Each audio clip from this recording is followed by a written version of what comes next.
A Voyage to Lilliput by Jonathan Swift. Narrated by Peter Silverleaf. Chapter 1.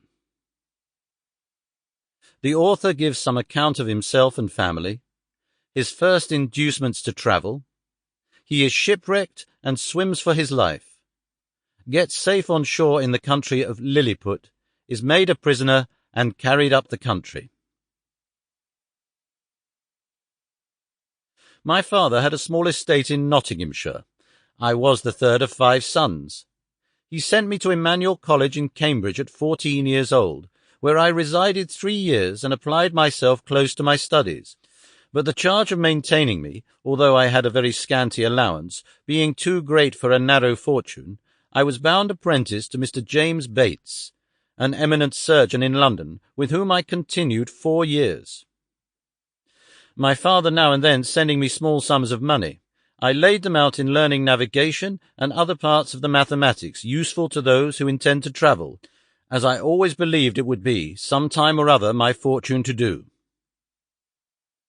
When I left Mr. Bates, I went down to my father, where, by the assistance of him and my Uncle John and some other relations, I got £40 and a promise of £30 a year to maintain me at Leyden. There I studied physics 2 years and 7 months, knowing it would be useful in long voyages.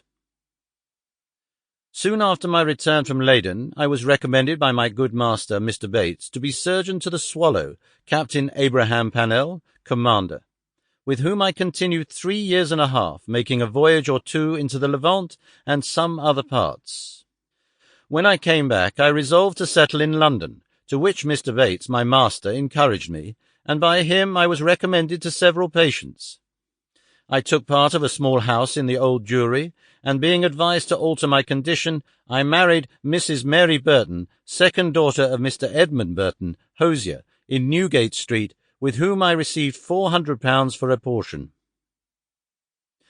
But my good master Bates dying in 2 years after, and I having few friends, my business began to fail, for my conscience would not suffer me to imitate the bad practice of too many among my brethren.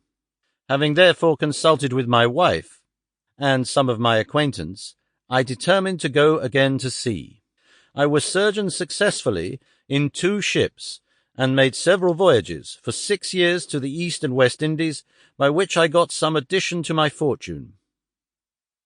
My hours of leisure I spent in reading the best authors, ancient and modern, being always provided with a good number of books when I was...